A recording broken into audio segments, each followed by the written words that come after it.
आत्ताच मी बातमी पाहिली. इराण इस्रायल आणि अमेरिकेच्या युद्धामध्ये इराणचे सर्वेसर्वा आयतुल्ला खोमेनी आणि त्यांचं संपूर्ण कुटुंब बॉम्ब हल्ल्यामध्ये ठार झाल्याची बातमी. मोदी 2 दिवसापूर्वी इस्रायलमधून आले. भारताच्या जागतिक धोरणाला बसलेला हा धक्का आहे. इराणमध्ये 40 दिवसाचा शोक हा जाहीर केला. इराण हा भारताचा मित्र होता, अर्थात इस्रायल सुद्धा आहे. इराणनं भारताला आपल्या संकट काळामध्ये अनेकदा मदत केलेली आहे. काश्मीरच्या प्रश्नावर खुलेपणानं भारताच्या बाजूने उभा राहिलेला देश म्हणजे इराण. त्यानंतर इराण भारताला अत्यंत स्वस्त दरामध्ये तेल देत होता, एका मैत्रीच्या नात्यानं. इराणनं हे नातं आपल्याबरोबर कायम जपलं. इराणनं भारताशी कायम मित्रत्वाचं नातं ठेवलं. अशा इराणच्या संदर्भात, या युद्धासंदर्भात भारतानं एक भूमिका घेणं आवश्यक होतं. मोदी हे ट्रम्प आणि इस्रायलचे पंतप्रधान नेतन्याहू यांचे फार जवळचे मित्र आहेत. एकमेकांना मिठ्या मारताना आम्ही काल त्यांना पाहिलं इस्रायलला. जर भारत पाकिस्तान युद्ध हे ट्रम्पने थांबवलं असं ते म्हणतात वारंवार, तर इराणला वाचवण्याची जबाबदारी ही मोदी यांची होती. हे युद्ध थांबवण्याची क्षमता मोदींमध्ये आहे असं त्यांच्या समर्थकांना वाटतं. पण इराणवरती ज्या प्रकारचे बॉम्ब हल्ले झाले, लहान मुलांच्या हत्या झाल्या, मारलं, खोमेनीचं संपूर्ण कुटुंब त्यांच्या नातवांसह मारलं गेलं. भारताचं परराष्ट्र धोरण, भारताचं नेतृत्व काय करत होतं? हे युद्ध त्यांनाही थांबवता आलं असतं असं भारतीय जनता पक्ष किंवा इतर मोदींच्या समर्थकांचं म्हणणं आहे. जर भारत आणि पाकिस्तान युद्ध ट्रम्प थांबवू शकतात, तर इस्रायल आणि इराणचं युद्ध सुद्धा आमचे मोदी थांबवू का शकले नाहीत? याचं उत्तर भारतीय जनता पक्षानं, सरकारनं द्यावं अशी आमच्या सगळ्यांची अपेक्षा आणि इच्छा आहे. ही अत्यंत दुर्दैवी घटना आहे जागतिक राजकारणासाठी. ही अत्यंत वाईट आणि दुःखद घटना आहे मध्य पूर्व आशियातील स्थैर्यासाठी. इराणचं कमजोर होणं हे भारतासाठी सुद्धा अत्यंत घातक आहे. कारण ज्या पद्धतीनं आता इराणवर अमेरिका आणि इस्रायल ताबा घेईल, हळूहळू ही पावलं भारताच्या दिशेनं पडू शकतात. नेतन्याहू आज आहे उद्या नसतील, पण भारत हा एक महान देश आहे. आधीच नरेंद्र मोदींनी अमेरिकेबरोबर केलेल्या ट्रेड डीलमुळे भारत अमेरिकेचा गुलाम झालेला आहे व्यापारी करारात. जर अमेरिकेनं इराणमध्ये पाय रोवले, पाकिस्तानच्या युद्धामध्ये, पाकिस्तान अफगाणिस्तानच्या युद्धामध्ये ट्रम्प पूर्णपणे पाकिस्तानला मदत करतात. लक्षात घ्या, पाकिस्तानला अर्थसहाय्य, पाकिस्तानला मिसाईल्स, पाकिस्तानला शस्त्र पुरवण्याचं काम प्रेसिडेंट ट्रम्प करतायत. आणि प्रेसिडेंट ट्रम्पनी पाकिस्तान आणि अफगाणिस्तानच्या युद्धामध्ये 2 दिवसापूर्वी पाकिस्तानचे पंतप्रधान आणि पाकिस्तानच्या जनरलच्या शौर्याचं कौतुक केलेलं आहे.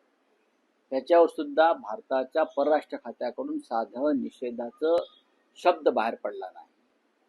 मग भारताचं परराष्ट्र धोरण काय आहे? भारताची जागतिक भूमिका काय आहे? की फक्त जाऊन परदेशात जाऊन फिरायचं आणि नेत्याला मिठ्या मारून फोटो पाठवायचे भारतामध्ये, हेच आहे का? खोमेनी यांचं दुर्दैवी निधन, हत्या ही भारतासाठी सुद्धा धक्कादायक आहे. इतकंच मी सांगू शकतो. येणाऱ्या काळात पूर्णपणे. पण आपल्या देशानं कोणतीच भूमिका या संदर्भात घेतली नाही. भूमिका घेणं गरजेचं असतं. इतकं मोठं युद्ध सुरू आहे आपल्या देशाच्या सीमेवर. मग भारत, मग पाकिस्तान अफगाणिस्तान असेल, इराण इस्रायल असेल, इराण दुबई असेल, इराण आणि अमेरिका असेल, हे युद्ध भारताच्या दारापर्यंत आलेलं आहे.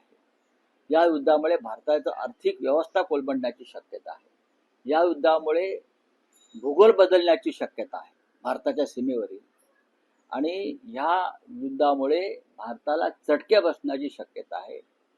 तरीही मोदी या युद्ध काळामध्ये इस्रायलला गेले आणि दुसऱ्या दिवशी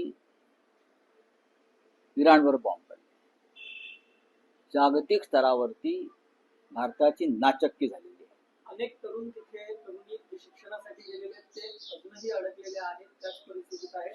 अनेक विमानं जी आहेत ती रद्द करण्यात आलेली आहे. फटका मुंबई विमानतळामुळे नाही, सर्वत्र बसेल. आखाती राष्ट्रामध्ये, मग दुबई असेल, कुवेत असेल, बहरीन असेल, इस्रायल असेल, अनेक ठिकाणी भारतीय पर्यटक अडकून पडलेले आहेत. कामधंद्यासाठी गेलेले उद्योजक अडकून पडलेले आहेत. विमानतळांवरती हल्ले झालेले आहेत. आणि भारतीय परराष्ट्र खातं काय करत आहे याच्याविषयी सगळ्यांना आता उत्सुकता की हे कसे सोडवणार, कसे येणार परत भारतामध्ये. पुण्यातलं एक कुटुंब आहे, मला मगाशीच अभय छाजेड यांचा निरोप आला. मी बोललो काही लोकांशी. त्यांचे कुटुंब आणि त्यांचा परिवार तिथे अडकलेला आहे. ही अत्यंत दुर्दैवी गोष्ट आहे की ज्या पद्धतीनं खोमेनीला मारलं, त्याचं कुटुंब मारलं, त्याची नातवंड मारली, हे क्रौर्य आहे. लष्करी बंदोबस्त वाढवावा लागेल भारताचा का वाटणार नाही, हा प्रश्न वेगळा आहे. आणि इराणवरचा ज्या पद्धतीनं हल्ला अमेरिका आणि इस्रायलने मिळून केलेला आहे आणि त्याच्यामध्ये खोमेनी ठार झालेला आहे, याच्यावरती भारतानं भूमिका घेणं गरजेचं असं माझं म्हणणं आहे. हा प्रश्न इराण किंवा इस्रायलचा नाही, इराण किंवा अमेरिकेचा नाहीये. हा प्रश्न एखादा देश गुंडागर्दी करून एखादा देशाचा कशा प्रकारे ताबा घेतो, बरं का. जसं आपल्याकडे गँगवॉरमध्ये होतं तसंच आहे ना ते. ज्या पद्धतीने व्हेनेझुएलाच्या राष्ट्रपतीला अमेरिकेच्या सैन्यानं किडनॅप करून आपल्या तुरुंगात टाकलं, अशी परिस्थिती उद्या या देशातल्या जगातल्या कोणत्याही राष्ट्रावरती येऊ शकते. कोणालाही उचलून अमेरिका इस्रायल एकत्र येऊन उचलून आपल्या तुरुंगात डांबू शकतात किंवा मारू शकतात. त्याच्यामुळं मोदी हे विश्वगुरू आहेत. मोदी हे विश्वगुरू असा डंका पिटला जातो. त्याच्यामुळे विश्वगुरूंनी या संदर्भात एक भूमिका घेणं गरजेचं आहे.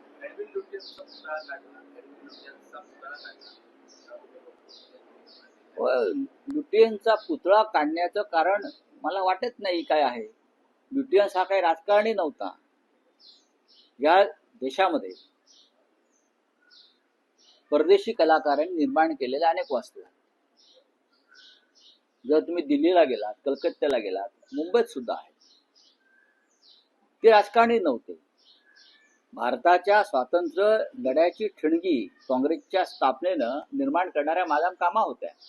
लक्षात घ्या, मादाम कामाने काँग्रेसची स्थापना केली आणि भारताला स्वातंत्र्य मिळालं पाहिजे अशा प्रकारची भूमिका घेतली. हे का गुलामीचं प्रतीक होतं का? इतके वर्ष तुम्ही त्या वास्तूमध्ये राहिलात, आताही राहताय, नाव बदलून काय करणार. पण सी राजगोपालाचारी हे नक्कीच काँग्रेसचे प्रमुख नेते होते. पंडित नेहरूंचे उजवे हात होते. दक्षिणेत निवडणूक आलेल्या आहेत, केरळ आणि तामिळनाडूमध्ये. म्हणून लुटियन्स काढून सी राजगोपालाचारींना तिथे बसवलं, बाकी काही नाही. लुटियन्सनी जी दिल्ली निर्माण केली, त्या दिल्लीवर, त्या उत्तम स्मार्ट सिटीवर सेंट्रल विस्टाच्या नावानं बुलडोझर फिरवण्याचं काम नरेंद्र मोदी करतायत. जाऊन बघा दिल्लीमध्ये, सर्वत्र पाण्याचे लोट वाहत आहेत, खड्डे पडलेले आहेत, धूळ आहे, सिमेंट पडलेलं आहे.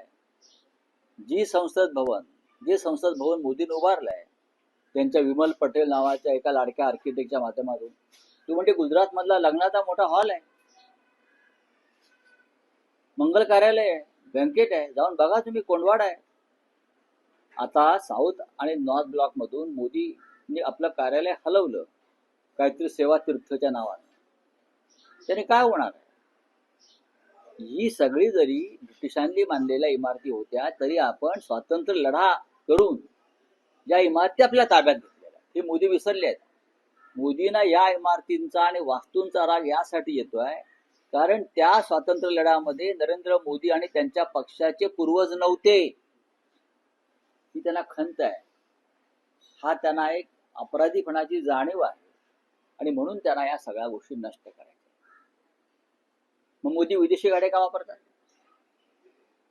विदेशी घड्याळ का वापरतात? गुलामी गुलामी म्हणताय ना का? मग लंडन इंग्लंडला का जाता? इंग्लंडच्या प्राईम मिनिस्टरला मिठी का मारता जाऊन? याचं उत्तर त्यांनी द्यावं.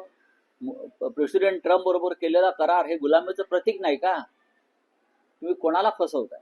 असे अनेक ऐतिहासिक नावं आहेत आणि आत्ताच नाव बदलण्याचं मागचं कारण मी आपल्याला बोललो की दक्षिणेतल्या निवडणुका, केरळ आणि तामिळनाडू राज्याच्या निवडणुका आहेत, त्याच्यामध्ये त्यांना सांगायचे बघा आम्ही श्री राजगोपालाचारीचा पुतळा राष्ट्रपती भवनात बसवला आणि ब्रिटिश आर्किटेक्ट न्यूटनचा पुतळा काय, हा एक प्रचाराचा भाग. AITचा जो अहवाल आलाय 22 पाणी त्याच्याबद्दल रोहित पवार यांनी ट्विट केले, टीका करतात ते, कारण बारामती जिल्ह्यामधलं बारामती विमानतळ अशा प्रकारचे उल्लेख अहवालात किती गांभीर्याने अहवाल आहे ना. मला असं वाटतं या विषयावरती रोहित पवार अत्यंत अभ्यासपूर्ण पद्धतीनं एक बाजू मांडतायत, अभ्यास करून एक भूमिका मांडतायत, की त्यांनाच मांडतात. बोले क्या है आपका? देखिए युद्ध सिर्फ ईरान और इजराइल या अमेरिका का नहीं था, मैं मानता हूँ ये जागतिक युद्ध है और उसमें भारत जैसे बड़े देश की भूमिका महत्वपूर्ण हो सकती थी. भारत एक बड़ा देश है, एशिया का बड़ा देश है, चाहे चीन हो, चाइना हो, भारत है, नॉर्थ कोरिया है. ये हमारी जिम्मेदारी थी कि ये युद्ध रोकने की. नरेंद्र मोदी अपने आप को विश्वगुरु कहलाते हैं. उनके जो भक्त मंडल है, अंधभक्त, उनको विश्वगुरु मानते हैं ना. तो विश्वगुरु का ये काम होता है जब अपने आसपास कोई इस प्रकार का दंगा फसाद होता है, युद्ध होता है, तो उसको रोकने के लिए एक भूमिका लेनी चाहिए, एक स्टैंड लेना चाहिए. मोदी जी इजराइल गए 2 दिन पहले और तुरंत युद्ध शुरू हो गया. उसका क्या मतलब निकालेंगे लोग? ईरान हिंदुस्तान का एक भरोसेमंद मित्र था, हमेशा रहा. कश्मीर के मामले में ईरान ने हमें हमेशा साथ दी है, मदद दी है. हमें सस्ते में तेल देता था, हमसे अच्छा ट्रेड करता था. लेकिन जब ईरान में संकट आया तो हमारी लीडरशिप, भारत की लीडरशिप ने चुप बैठना पसंद किया और अमेरिका और इजराइल को समर्थन दिया. ये इतिहास में उसकी नोंद रहेगी. बात ऐसी है कि खोमेनी के निधन से मध्य पूर्व एशिया का पॉलिटिकल बैलेंस बिगड़ गया और शायद भूगोल भी बदलेगा, ज्योग्राफी बदलेगी और उससे भारत को भी खतरा पैदा हो सकता है. मोदी रहेंगे नहीं रहेंगे, कल नेतन्याहू भी नहीं रहेंगे, लेकिन भारत रहेगा. लेकिन जो खतरा अब पैदा हुआ है हमारे आसपास, उसके लिए हम जिम्मेदार हमेशा नरेंद्र मोदी की लीडरशिप को और भारतीय जनता पार्टी को ठहराएंगे. कौन सी?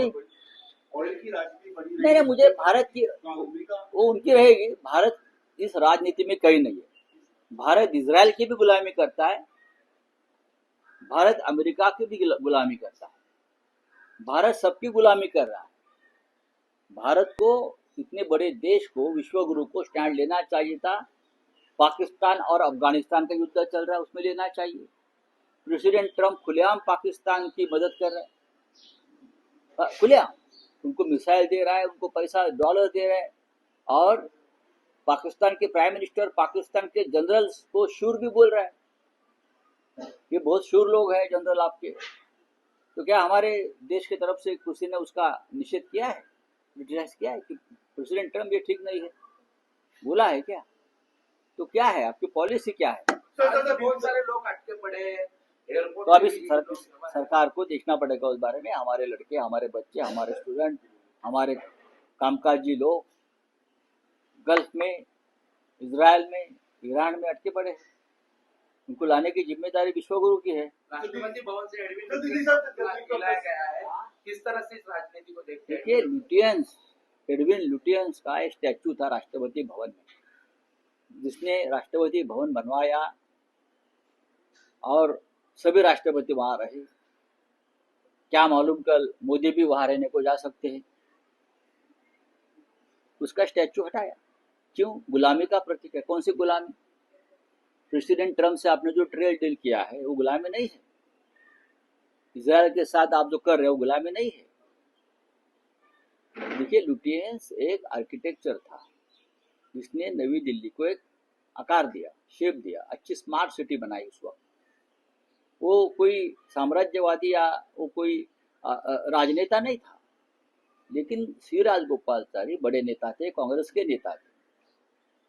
इसलिए आपने उसको आज लाया है राष्ट्रपति भवन में, क्योंकि केरल और तमिलनाडु में जो चुनाव आने वाला है विधानसभा में, तो आप दिखाना चाहते हैं साउथ के लोगों को, देखो मैंने साउथ के इतने बड़े नेता को राष्ट्रपति भवन में उनका स्टैचू लगाया है। लुटियंस ने बहुत कुछ बनाया दिल्ली में, आप उसका भोग भी ले रहे हो। बड़े बड़े बंगले में आपके मंत्री रह रहे हैं जो लुटियंस के हैं। साउथ ब्लॉक, नॉर्थ ब्लॉक में आप कल तक बैठकर राज करते थे। अभी आपने एक नया अपना कोई बना दिया है ऑफिस, सेवा तीर्थ के नाम से, लेकिन दिल्ली पहचानी जाएगी लुटियंस के नाम से। मोदी जी कितनी भी कोशिश करें, अब सेंट्रल विस्टा बनाकर पूरे खड्डे, पानी, सीमेंट पूरे सड़क पर आपको दिखेगा दिल्ली में। दिल्ली को उद्ध्वस्त कर दिया है नरेंद्र मोदी जी। एक शहर बनाने में बहुत कष्ट लगता है, बहुत टाइम लगता है, लेकिन आप जो उद्ध्वस्त कर रहे हैं उसके लिए 1 घंटा काफी है।